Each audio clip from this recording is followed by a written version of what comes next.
Happy Monday, everybody. James Hancock here, back to review episode 2 of Succession, an episode called Shit Show at the Fuck Factory. And if you don't believe me, you can look up the title. But I wanted to report that, much to my relief, Succession remains an absolutely fascinating show. Sometimes when you watch the pilot for a show, you watch the first episode, it's easy to get carried away with your initial enthusiasm or your first impression. But if this second episode is any indication, it looks like we're going to be in for quite a ride until the end of the season, which I should mention is only 7 episodes long. But over the last week, I've seen a lot of people say that they are reluctant to give this show a try because they don't think they could watch a show that's basically about billionaires. And I totally get where they're coming from, but I would counter that a play like King Lear by Shakespeare is about fundamentally the same issue. And in spite of the fact that the majority of us would never have to deal with a royal succession dispute, King Lear remains a fascinating play several centuries later. Because Succession basically takes the premise of King Lear with a lot of very powerful children fighting over an empire. Obviously in King Lear voluntarily splits his empire up among his children. Whereas in Succession, we have a situation where Brian Cox, who plays Logan Roy,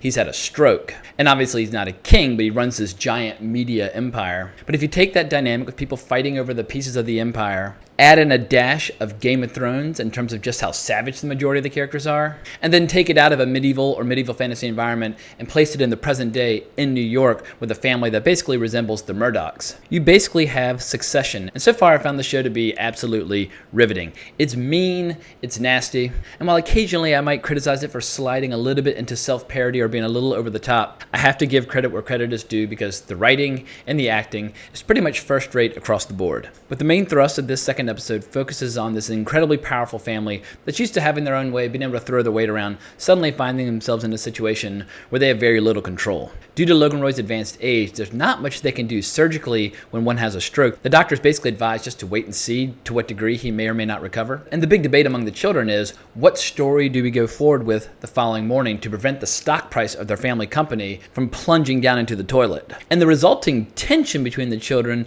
leads to some pretty hilarious situations, which is why I strongly recommend the show, because once again, I don't know how many billionaires there are in this world, but the majority of us will probably never join their company. But we can all relate to siblings having slap fights and putting each other in headlocks or screaming at each other or just saying horrible, withering, unforgivable things to one another. My favorite scene by far is one between Kieran Culkin and Sarah Snook. They play Shiv and Roman, and they're having an argument, and they start pushing and they start slapping, and suddenly Shiv has Roman in a headlock, and we have this great moment where in the background we see Shiv's boyfriend walking through the doorway, and when he sees what's going on, he very quietly just turns around and walks away. For a show that can be as vicious and as nasty as this, there are those moments of levity that just absolutely make me howl with laughter. And what I love about this show is that they're no truly innocent people. They're just people who get picked on more frequently than others. Shiv's boyfriend Tom, who becomes her fiancé in this, he can definitely be a bit of a punching bag if he says the wrong thing at the wrong time. But as we see, when Kendall and Roman and Shiv and Connor are not in the room, Tom acts like just as big a piece of shit as the people who typically pick on him. There's this poor cousin by the name of Greg who keeps getting pushed around by all the different siblings, and they're all giving him conflicting instructions about what to do. Roman wants him to bring this paperwork from the home to the hospitals so they can sign this revision to the family trust that their father wants.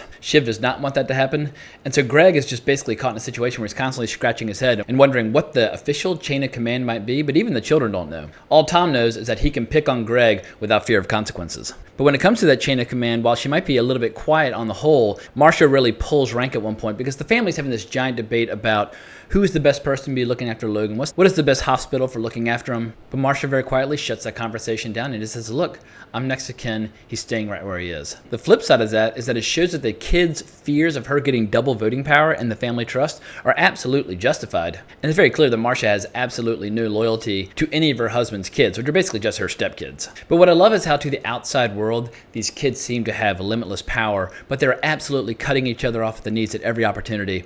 At one point, Kendall's frustrated that a doctor's not giving him enough attention and not giving him enough information, and he tells him that the socioeconomic health of several continents is depending upon his father's well-being. And while that might sound very impressive to the outside world, Shiv looks at him and just like, are you fucking serious? And Sarah Snook is just absolutely hitting a home run with her part. While she's absolutely vicious when she's arguing with her brothers, we see a little glimpse behind that facade at one point during this episode where she's in the bathroom and she's looking at herself in the mirror, and you can tell she's almost trying on different expressions and she's kind of smiling and laughing to herself. But when she walks out of the bathroom, she immediately goes back to this really dead, intimidating expression. And we get a brief moment where she lets down her facade. Tom decides to use this family crisis as an opportunity to propose to Shiv as a way of cheering her up. And she makes him feel completely ridiculous. She basically humiliates humiliates him then and there. But after she's blasted him for a couple of minutes, then she finally relaxes and says yes. And it is a really gentle, sweet moment, but you can tell all the power in that relationship rests with Shiv. The sibling who seems to have no power whatsoever is Connor, played by Alan Ruck. For the most part, he avoids confrontation. He lacks the confidence of his absolutely ruthless brothers. He has a much younger girlfriend by the name of Willa that he summons to basically be his emotional support, and he's kind of making out with her shamelessly. But I love how whenever there's a serious conversation to be had, Kendall basically says, Willa, we need the room. And once again, just as a way of establishing the pecking order, Kendall tries to throw out Tom as well, but Tom looks at Will and is like, oh, come on, I'm not the same as her. They basically say everything out loud that a lot of people think, and that's what I find so refreshing about this show, is that there is so little bullshit. There's plenty of deception, and there's plenty of maneuvering behind one another's backs, but for the most part, everybody says precisely what they're thinking at all times. But the main debate of this episode is who should be the acting CEO and COO while Logan recovers. And we get the first hint that something might be dreadfully wrong when one of their lawyers, Jerry, they approach her about possibly being COO, and she immediately turns down the gig and says that she doesn't want that kind of insanity being brought into her life. Frank, the previous COO, also turns down the gig.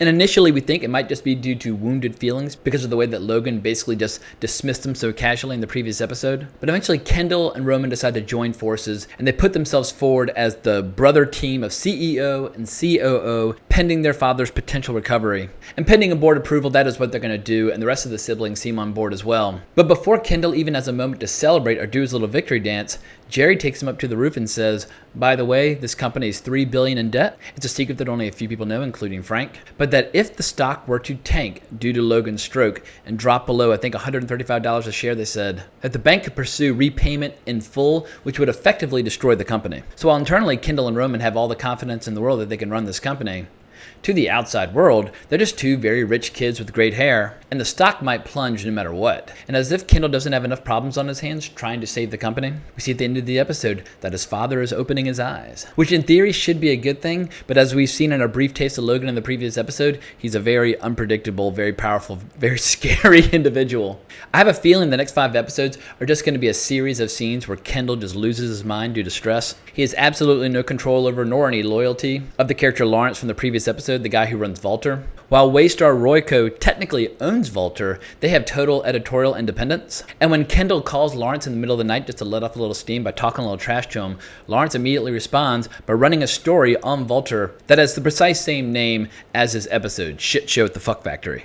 I don't know if I'll continue to review this until the end of the season. It might just be one of those things where I just review the season overall, but I'll definitely be continuing to tune in every Sunday evening, if only to watch Shiv and Roman fight one another, and I'm just laughing like hell every step of the way. In any case, I'm going to wrap this video up, but I hope you enjoyed this reaction and review.